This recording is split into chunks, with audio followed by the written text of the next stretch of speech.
마태복음 오늘 23장입니다.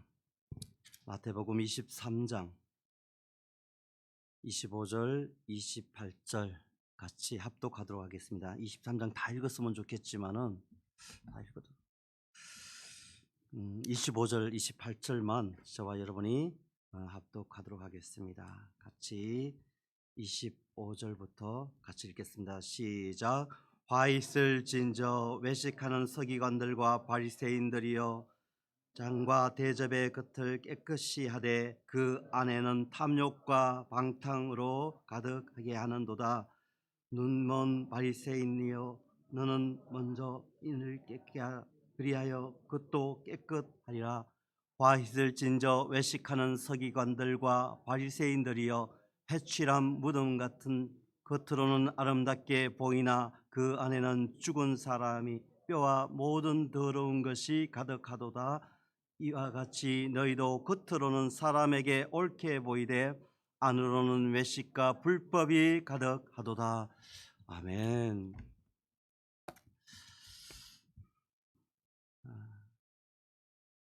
우리가 사는 시대는 경제적으로는 자본주의 시대를 살고 있습니다. 정치적으로는 우리가 민주주의 시대라고 그렇게 이야기를 합니다. 이것이 무슨 말인가 이렇게 좀 생각을 해보면은 나라의 주권이 국민에게 있다는 것입니다. 주권은 주인의 권리를 말하잖아요. 그래서 경제적으로도 자본주의라는 말도 똑같습니다. 경제의 중심이 자본이라는 거죠. 쉽게 말해서 돈이란 겁니다. 자본주의는 자본, 돈이 주인이라는 것이에요. 우리가 살고 있는 그 시대 체제, 경제 시장 자체가 그렇다는 거예요.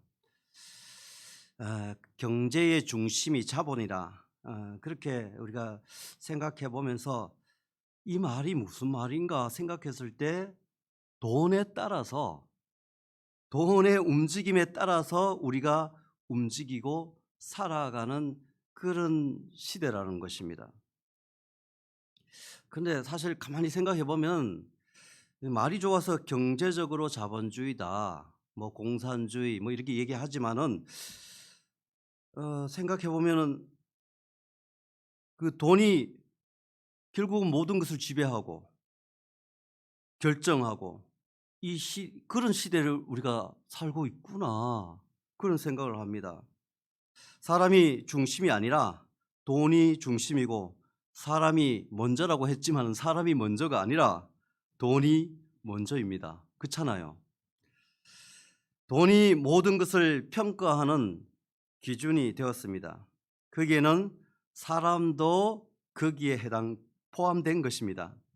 사람 됨됨이나 인격이나 뭐 어떤 그런 가치를 가지고 이야기하는 것이 아니라 그 사람이 경제적인 가치가 얼마만큼 있느냐에 따라서 회사에서는 그 사람을 남기기도 하고 쫓아내기도 하고, 그런 게 시장 가치 원리 속에서 돌아가는 경제적으로 자본주의 국가라고 이야기하는 나라의 모습인 것입니다. 참 가만히 생각해 보면은 참 슬프구나, 그런 생각이 들더라고요. 이제 남은 것은 여기에 얼마만큼 우리가 적응하고 살아가느냐, 거기에 따라 가지고 인생이 실패했느냐, 승리했느냐, 성공했느냐, 이것이 판명 나는 것입니다. 기업은 일찌감치 돈 가지고 노는 곳이니까 일찌감치 이 원리에 따라서 그냥 갑니다. 아주 피도 눈물도 없어요. 그럼 국가의 외교는, 나라와 나라의 관계는 어떠냐? 돈이 움직이는 거죠. 그 나라의 신뢰, 가치 외교 그런 얘기를 하지만은 결국은 돈이 나라와 나라 외교 관계를 움직이고 있구나, 그렇게 생각해 보고 있습니다. 여러분들도 그렇게 생각하시죠? 저만 그렇게 생각하는 거지. 그러면 법조계는 어떤가? 법률, 의료계는 어떤가? 문화계는 어떤가? 전부 다 그 이면 속에 움직이는 것은 돈이에요. 자본입니다. 그 자본주의 체계 속에서 살아가는 실상입니다. 최후의 보루라고 생각했던 의사 선생님, 병원, 그래도 의사 선생님 말은 믿었어요. 학교, 선생님의 말은 믿었어요. 그리고 선생님을 존경하고 그를 높이고 그렇게 했잖아요. 근데 지금 현실은 어떻습니까? 병원 가서 아이 장사꾼이구만. 선생님, 그건 각각의 거리를 두고 적당한 선에서 책임져 않은 선에서 돈이 돌아가는 게 교육계. 그러면 도대체 남아있는 게 뭐냐? 남아있는 게. 우리가 살아가는 이 시대 가운데 경제적으로는 자본주의, 자본주의는 돈이 주권, 돈이 주인인 그런 체제 속에서 살아가는데 모든 것이 그 원리, 시장 경제 원리 속에서 돌아간다면은 이 세상 속에서 우리 속에 살아가는 이 시대의 젊은이들과 저희들이 함께 사는 이 시대는 뭐가 그러면 남았는 게 있는가? 가만히 생각해 보니까 문제는 교회구나, 교회구나. 그런 생각을 하게 되는 데까지 이르렀습니다. 정확히 말하면 교회 다니는 사람이죠.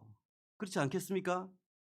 세상의 문제를 해결해야 될 사람이 이러한 세상이 돌아가는 원리 속에서 오히려 문제덩어리가 되고 있지 않는가, 뭐 이런 생각을 해보게 되는 것입니다. 교회 다니는 사람, 성도, 예배자, 예수님을 따르는 사람, 제자, 그 사람들이 세상을 치유하고 그들을 하나님 앞으로 인도하는 그럼 세상에 정말 별과 같은 하나님 예수 그리스도의 제자로 예배자로 사라져야 될 사람이 교회 다니는 사람, 저와 여러분과 같은 그런 사람입니다. 그런 사람이 이러한 경제적인 주권과 그들이 돈이 움직이는 세상 가운데 살아가는 데 있어서 얼마만큼 그러면 그것과 짝하여서 협력하여 살아가느냐 생각해 봤을 때 만만치 않은 거예요. 교회에서 외치는 강단의 메시지 말씀은 말씀이고 내가 살아가는 현장의 그 산업의 현장과의 관계 속에서 살아가는 것은 여전히 돈이 자본이 주인이 된 그 기의 종로로 타듯 끌려가는 우리의 모습이 세상 사람들이 봤을 때는 어떻게 보일까 하는 부분을 생각하게 되었다는 것입니다. 어정쩡해요. 여기 가가지고 붙어보기도 하고 저기 가서 붙어보기도 하고 어떤 형제가 목사님 가정에 우리 사모님한테 전화를 했다잖아요. 술을 먹을까 말까 친구를 끊을까 말까 어떻게 하라는 거예요. 이 가운데 갈등하는 거죠. 정말 갈대처럼 바람에 이렇게 저렇게 일렁이며 그때그때 따라 달라요. 슬기로운 신앙생활, 슬기로운 감방생활 뭐 그런 영화도 있는데 슬기로운 사회생활 그 속에서 나름대로 자기가 정해진 대로 거기서 신앙생활을 엮어가고 그렇게 해나가는 것이 오늘 우리네 이 땅 가운데 민주주의 국민이 사실 민주주의라는 것도 그렇잖아요. 국민이 주권이다. 그러니까 쉽게 말해서 사사시대에 자기 소견에 옳은 대로 살아간다. 막 그거 외치고 막 그러잖아요. 막 안 되면 그냥 머리띠 흔들고 그리고 어떻게든지 자기의 이익과 자기의 상황들을 이야기해 가지고 이게 산으로 가는지 어디로 가는지 모르는 그런 지경에 그게 국민 주권이잖아요. 그런 시대 속에 그건 그렇고 우리 하나님을 믿는 예배자, 제자의 삶을 살기를 사모하는 그런 우리는 어디에서 어떻게 서서 그렇게 하나님을 예배하고 제자로 살 것인가 그게 고민인 겁니다. 저는 사실 이 마태복음 23장 이 말씀 하기 싫었어요. 원래 시편 46편 새벽에 하나님이 새벽에 도우리라 그 말씀을 가지고 새벽 말씀을 같이 나누고 싶었습니다. 근데 이 말씀을 주시는데 왜 하나님 왜 나한테만 이러세요?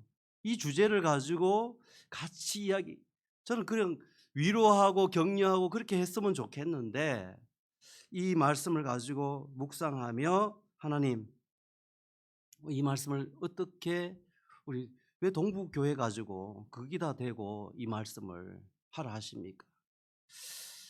주님이 주시는 마음은 니한테 하는 거예요. 니한테 하는 소리다. 그런 말씀으로 이 말씀 본문 말씀을 가지고 이 강단에 섰습니다. 오늘 읽은 말씀을 보면 예수님이 화가 많이 났어요. 예수님이 그런 분이 아닌데 왜 그러셨지? 예수님이 이 땅에 오신 이유는 인자가 온 것은 섬김을 받으려 함이 아니라 도리어 섬기려 하고 자기 목숨을 많은 사람에게 대속물로 주려 함이라.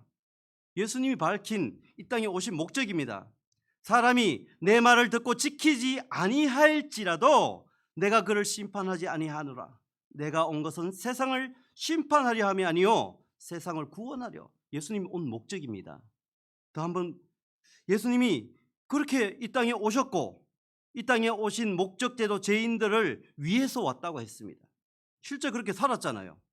외톨이 된 그런 인생처럼 살아갔던 세리, 예수님이 친구가 되어줬잖아요.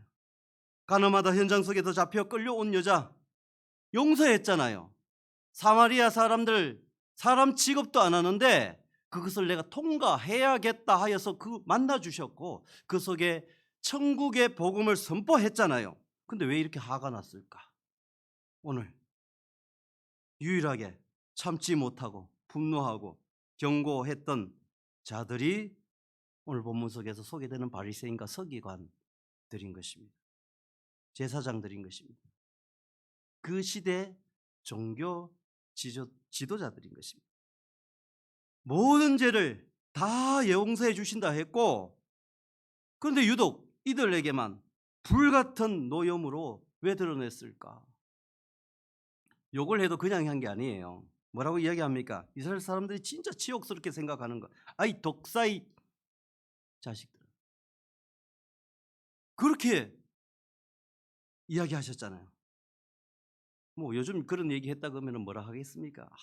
차별 아니냐고. 왜 차별하십니까? 막 국민학교 5학년, 4학년도 막 그렇게 얘기하는데 차별, 인권 침해 아니냐고 그렇게 얘기하는데 그렇게 불만을 틀 수 있는데 그 다음에 그런 얘기 하잖아요. 바리새인들한테 이 독사이 자식들아. 이렇게 심한 말을. 우리가 이 땅 속에 살아가면서 사회가 우리를 욕할 때, 교회를 욕하고 나 크리스찬들을 욕할 때 왜 우리만 가지고 그래 정말 그렇게 말할 수 있습니다. 그렇게 생각하잖아요. 저도 왜 하필 교회 코로나면 코로나지 왜 교회 막 카메라 갖다 대놔놓고 상관없는 데 갖다 찍어놔놓고 막 이거 뭐 예배 드렸다고 밥 먹었다고 막 뭐 죄인처럼 원주에서도 어떤 교회 앞에다 그 카메라 대놔놓고 그 교회는 아무 상관이 없는데 나중에 YTN에다 전화해가지고 막 항의를 하고 잘못했다고 막 그랬다 그러더라고요. 그 목사님이. 왜 우리만 가지고 막 그렇게 불만스러워요. 저도 그렇게 생각해요. 근데 이 말씀을 보면서 곰곰이 생각하면서 또 다르게 생각을 합니다. 그것이 세상의 문제를 해결하는 사람이 아니라 우리가 문제거리가 되지 않았나 이런 생각이 드는 거예요. 그런 생각을 하면서 그러한 것에 바로 미터가 내가 되지 않았는가, 교회가 되지 않은가. 세상이 이 모양, 이 상태가 된 것은 교회가 제 역할을 못했다는 이야기고 못한다는 반증이구나.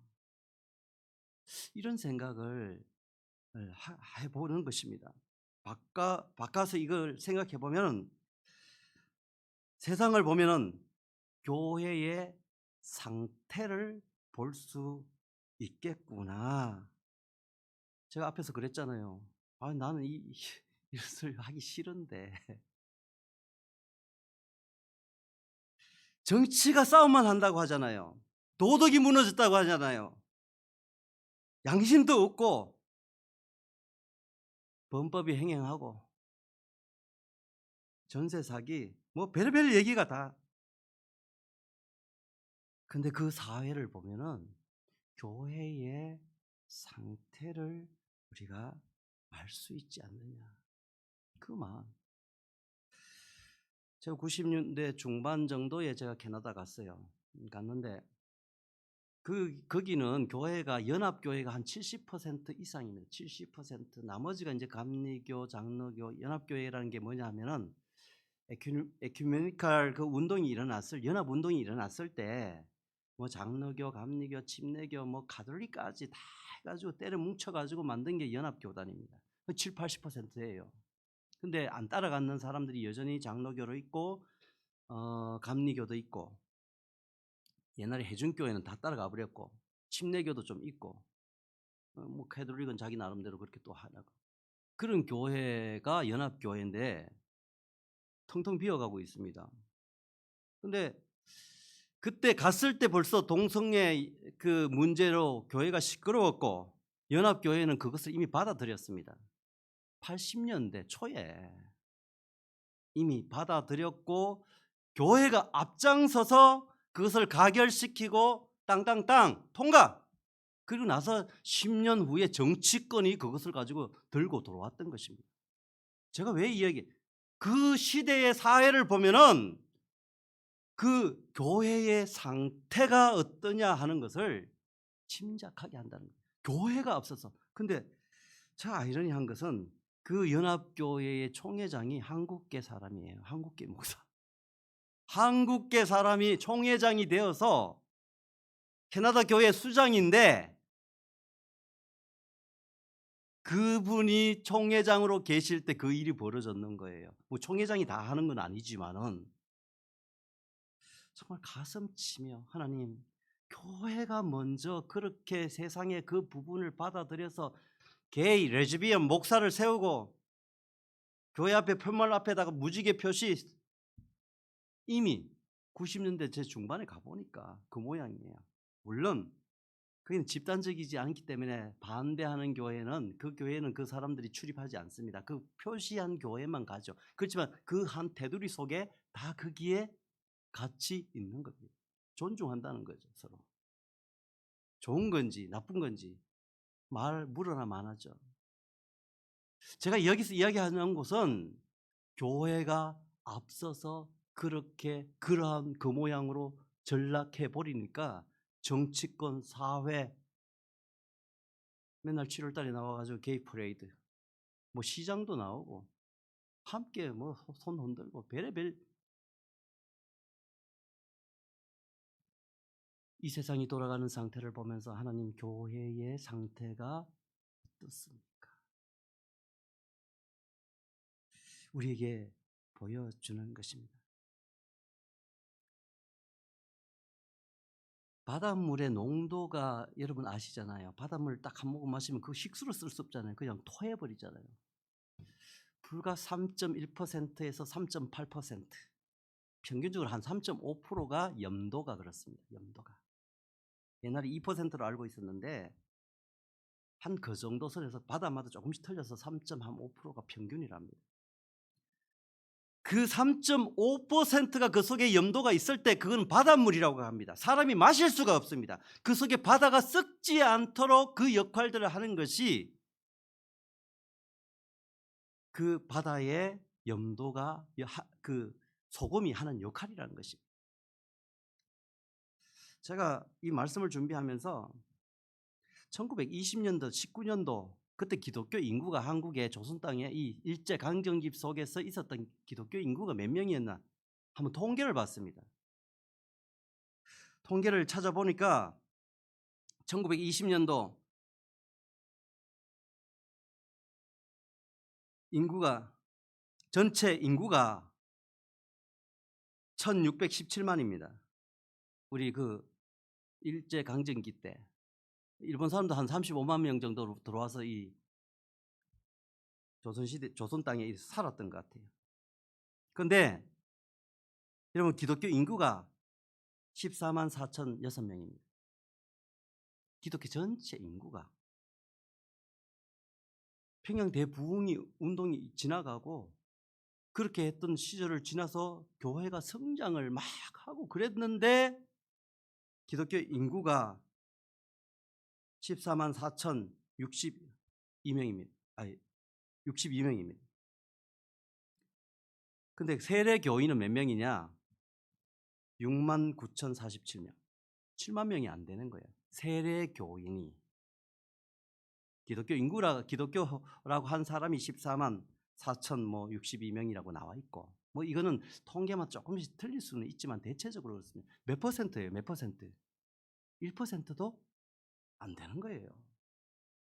근데 그 사람들이 뭘 했습니까?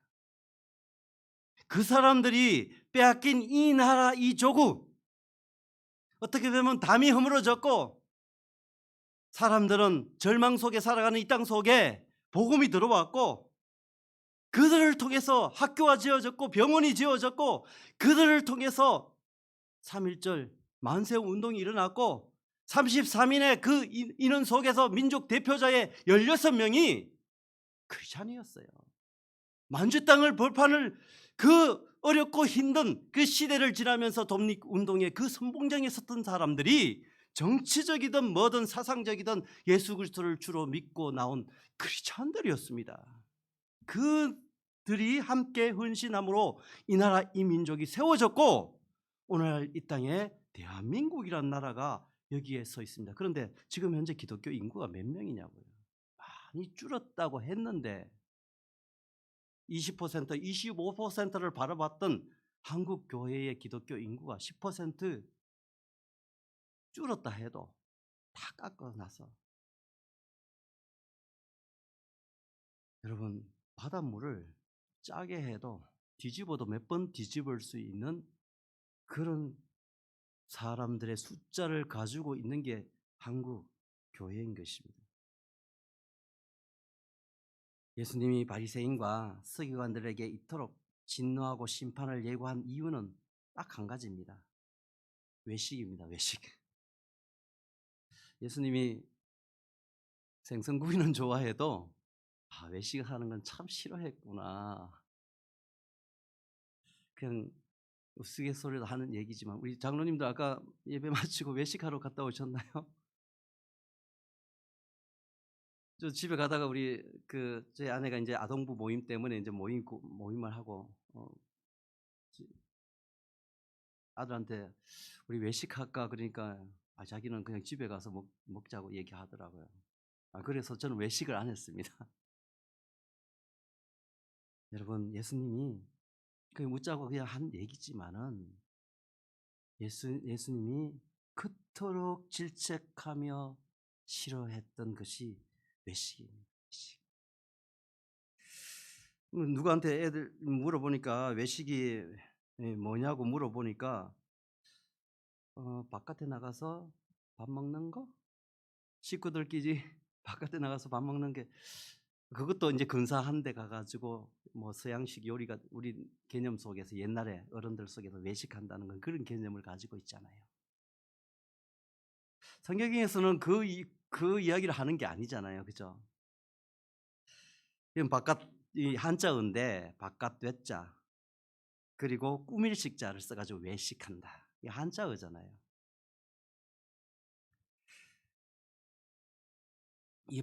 그냥 말 그대로 하면은 이게 부정적인 의미가 아닙니다. 그냥 바깥에서 그냥 꾸미는 것, 바깥을 겉을 좋게 꾸민다라는 그런 의미지만은, 부정적인 의미로 해가지고 속은 제쳐놓고 바깥만 치장만 한다는 그런 의미로 이 외식한다는 그런 의미입니다. 외식이라는 가면을 쓰고 무대에 나와서 연극한 자를 이 헬라어 속에서 히포크라타이라고 이야기합니다. 히포크라타이. 그걸 말을 번역한 거예요. 그래서 뭐뭐인 체하다, 이런 의미예요. 이게 외식한다는 의미가. 공동 번역 성경에는 위선자라고 번역해 놨습니다. 그게 더 정확한 표현일 수 있는 것입니다. 외식하다 그러면 조금 두리뭉실할 수 있고 요즘 젊은 친구들은 이해를 못할 수가 있는 말입니다. 연극 배우가 실제 상과 그 무대에서 보여주는 모습이 다른 것처럼 이 단어는 그런 의미를 가지고 있는 거예요. 행동하는 것 그리고 삶이 서로 다르다는 것입니다. 말하는 것과 그의 삶이 다르다는 거예요. 겉보기에는 경건한 자로 예배도 잘 드리고 봉사도 잘하고 성경 말씀도 잘 듣고 잘 배우고 하나님의 백성처럼 그렇게 살아가는 것 같은데 그 본신 중심은 그렇지 않다는 것입니다. 누가 지배를 하느냐고. 주인이 지배를 하는 건 맞는 것 같은데 그 주인이 다르다는 것입니다.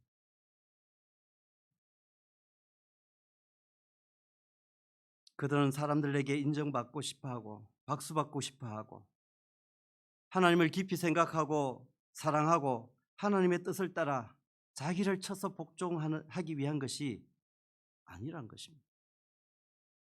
그 의미가 외식하는 자를 이야기하는 의미라는 것입니다.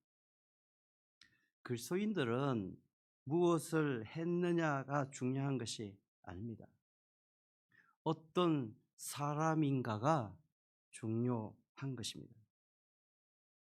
근데 우리는 눈에 보이는 것, 여전히 무엇을 한 것인가에 우리는 관심이 많습니다. 어떤 사람인가는 그걸 잘 확인이 잘 안 되니까 두 번째 문제로 그렇게 돌려버립니다. 제가 이 말씀을 이렇게 생각 묵상하면서 딸을 시집 보낼 때 그 사윗감을 생각할 때 나는 뭘 먼저 볼 것인가? 생각되어지더라고요. 이거 얼마 안 있으면 현실적으로 다가올 문제잖아요. 아들을 장가 보낼 때 우리가 맞이할 며느리를 내가 보는 그 관점이 미모입니까? 아니면은 그 집안의 재력입니까? 집안의 댐댐입니까? 아니면 그 신부감의 인격과 그 삶의 태도입니까? 그 사람이냐? 아니면 그 주위의 환경이냐? 내 사윗감이 사람이냐? 직업이냐? 학벌이냐? 생각되어지더라는 겁니다.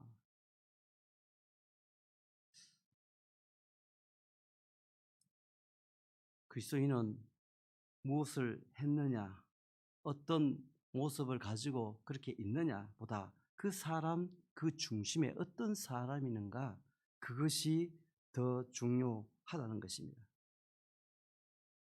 누구 뭐 할 것 없잖아요. 저도 저 얘기를 했지만은 이렇게 모든 것이 가치관이 뒤집혀져 있고 어디에 적응해야 될지, 어디에 마음을 둬야 될지, 여기 가면 여기에 한 발, 저기 가면 저기에 한 발, 이 속에서 갈등하며 이것도 아니고 저것도 아니고. 그럼 우리가 그렇게 지금 살아가고 있지 않은가? 왜 동북교회 이야기를 합니까? 아니요, 하나님이 저에게, 유 목사야, 너 어디에 발을 딛고 살아가느냐 묻는 것입니다. 예수님은 예수님께로 나온 하늘나라 백성에게는 팔복을 먼저 선포하셨습니다. 그러나 하나님 나라를 거부한 종교 지도자들에게는 7가지 화를 경고한 것입니다. 우리 7화라고 그렇게 붙일 수도 있습니다. 이 말씀은 오늘 읽었던 이 23장 25절 28절밖에 안 읽었지만은 23장은 22장에서 예수님이 바리새인들과 한판 논쟁을 벌이고 난 다음에 그 이후에 제자들과 무리를 향해서 하신 경고고 아주 선포의 말씀인 것입니다.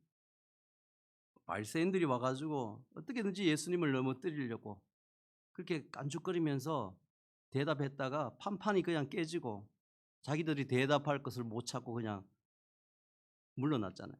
그 이후에 그들을 향해서 불같은 예수 그리스도의 그 마음이, 그렇다고 여러분 오해하지 마십시오. 예수님이 화를 냈다 그랬는데 예수님이 인간적인 감정을 폭발해서 막 쏟아내는 그런 화가 아닌 것입니다. 이것은 하나님이 이 땅 속에 인간의 몸을 입고 정말 구원의 그 사역 속에서 모든 그분의 인격과 신적인 그 인격을 통해서 지금 진실되고도 강력하게 퍼붓는, 그리하여서 회개하고 다시 돌아올 것을 촉구하는 도전인 것입니다. 이것이 화 있을진저. 화는 탄식하는 소리입니다. 슬프다. 뭐 이런 소리. 아이고, 화 있을진, 이런 의미도 있어요. 그런데 또 다른 의미, 화는 저주의 선언입니다. 여기서는 저주의 선언이에요. 화 있을진저 바리새인과 서기관들아. 7가지를 이야기. 7가지. 대상은, 그의 메시지의 대상은 바리새인과 서기관들입니다. 결론은 심판이에요. 심판. 예루살렘의 멸망입니다. 마지막 우리가 37절 그리고 24장으로 1절 2절까지 가면은 결론은 예루살렘의 멸망입니다. 심판입니다. 유대 종교 지도자들의 타락하고 종교적 위선과 교만이 결국은 멸망당할 그 예루살렘 성을 바라보고 우셨던 그 주님을 지금 그 주님을 보게 하는 그런 강력한 메시지인 것입니다. 결국 성전이 무너졌고 백성들은 뿔뿔이 흩어졌고 2000년 동안 세계를 떠돌며 유리하게 하였던 그 출발, 바로 예수 그리스도 그 자리였던 것입니다. 세상을 심판하는 것은 예수 믿지 않는 사람 때문에 예수 믿지 않는 사람 때문에 심판하는 것이 아닙니다. 이게 무슨 말인가 또 이렇게 생각할 수가 있습니다. 하나님을 믿는 사람들이 하나님의 백성으로 온전히 살지 않고 세상과 뒤섞여 살았기 때문에 심판하는 것입니다. 오늘 아침에 목사님의 입술을 통해서 선포한 말씀도 그 말씀인 것입니다. 그들은 자기들이 정한 율법적인 행위를 너무너무 강조한 나머지 율법이 말하고 있는 그 정신을 잊어버렸어요. 바리새인들은 11조를 철저하게 내기 위해 박하의 해안과 근처 같은 그런 작은 식물의 막 열매들까지도 막 헤아려 가면서 그렇게 11조를 냈나 안 냈나 그렇게 따졌어요. 그들은 율법적인 그런 율법적으로 부정한 하루살이를 그걸 먹어서 부정해질까 봐 막 그 포도주를 마실 때 막 채를 걸러서 먹었어요. 근데 정작 그 옆에 부정한 낙타는 방치해 두고 있는 그런 아이러니한 모습을 살아가는 바리새인과 서기관들을 향한 주님의 분노였습니다. 질책이었고 저주였습니다. 하 있을진저. 그들은 11조를 꼬박꼬박 드리면서도 11조의 정신과 그의 정의와 긍휼은 그 믿음은 저버렸던 사람들인 것입니다. 그들이 외면하고 그들이 항상 깨끗하게 유지하려고 했지만은 그래서 그 그릇이 담긴 음식은 부정하게 탈취하여서 만든 음식인 것입니다. 그들의 그 모습은 해칠한 무덤처럼 깨끗했지만은 속은 온통 부패한 것으로 가득했던 것입니다. 이렇게 말하다 보면은 말씀을 듣고 이렇게 함께하는 이 밤에 우리 귀한 주님의 성도들이 그럼 어떻게 하라는 건가 이렇게 생각해 볼 수도 있지 않겠습니까? 단지 겉다르고 속다르고 했다 해가지고 이렇게까지 저주하며 분노하며 그렇게 할 수 있을까?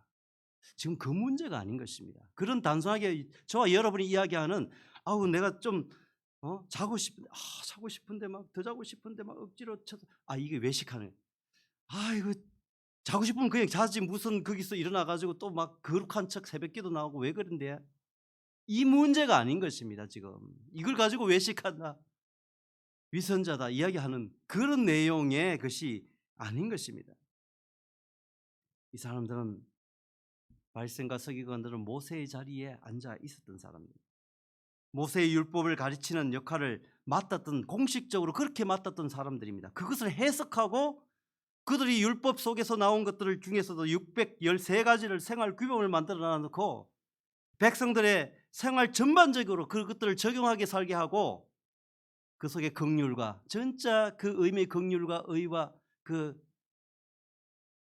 정의와 그 은혜는 그 속에 쏙 잊어버리고 그것을 강요하고, 그래서 나중에 그 인생들조차도 피곤하고 힘들게 살아가도록 하고, 그 피곤하고 힘든 그 인생들을 위로하고 그것들을, 자기네들은 성전의 맹세 뭐 이런 것들을 여호와 하나님 아버지 앞에 부정하게 죄짓지 않기 위해서 여호와 하나님 아버지의 이름을 쏙 빼고 다른 것으로 이야기해 놔놓고, 그때 그것을 적용하게 되면 또 다르게 돌려서 그렇게 자기들은 이 율법 속에서 빠져나가며 백성들을 향해서는 그렇게 요구하고 그렇게 이야기했던 지도자 바리새인 그들을 향해서, 제가 이 세상을 멸망시키고 심판한 것은 세상이 부정하고 죄짓고 더러워서 심판하지 않는다 그랬습니다.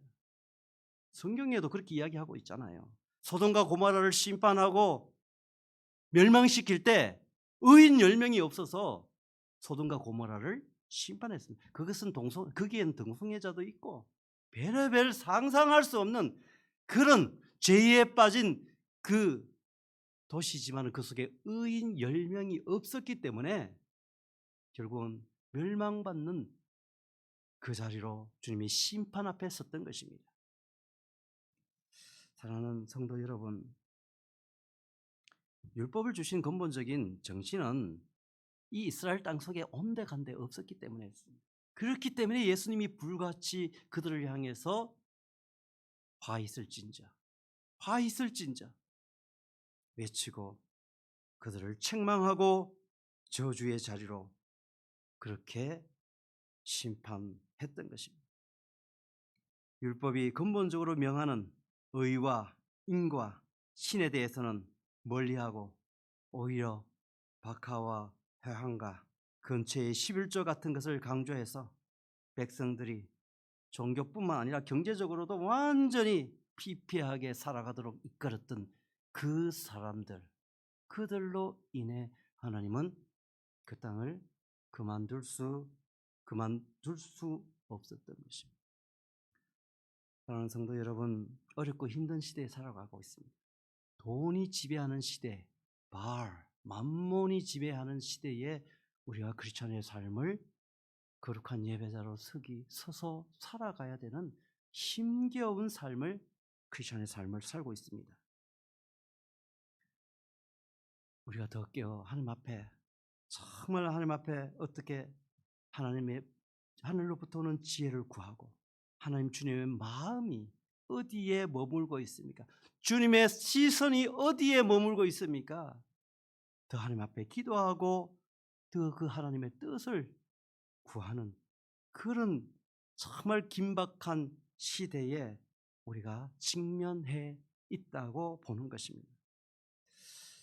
이스라엘의 종교 지도자들이 그들 속에 그들의 삶의 범죄함과 탐욕과 그들이 하나님을 마음대로 그렇게 주물럭거리며 그렇게 했던 죄악들이 이스라엘을 흩으셨고 심판하셨고, 돌 하나 위에 돌 하나도 남김없이 무너뜨렸던 그 하나님의 진노가 우리 속에, 정말 이 대한민국 땅 속에 임하지 않도록 붙들고 의인 10명이 없어서 멸망당하는 그런 어리석은 일들이 일어나지 않도록, 우리가 이 마지막 때에 하나님의 교회가, 하나님의 지도자들이, 주님의 백성들이 깨어 기도할 때 하나님이 정말 이 어렵고 힘든 세대 가운데도 믿음을 지키는 너희들 때문에 다시 한번 이 한국교회의 부흥과 하나님의 역사하심을 하나님이 늦추어 그렇게 인도하지 않을까 하는 그런 간절함이 가슴치며, 그렇게 기도가 절로 나오는 그런 시간을 보내며 이 말씀들을 저와 여러분이 함께 나눕니다. 아까 우리의 지금 세상에 돌아가는 그 사회, 정치, 모든 그 돌아가는 상황들을 보게 되면은 교회가 상태가 어떠냐 그렇게 볼 수 있다 그랬습니다. 그것을 오늘 이 저녁에 생각하며, 하나님 정말 그렇습니까? 교회가 그래도 낫지요.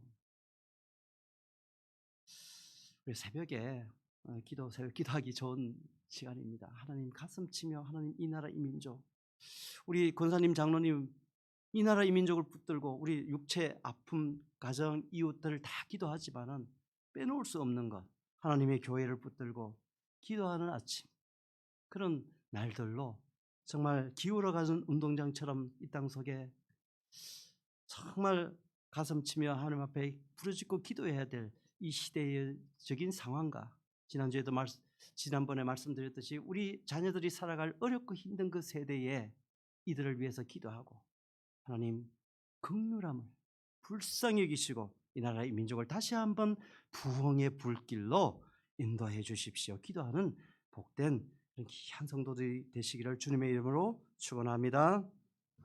하나님 고맙습니다.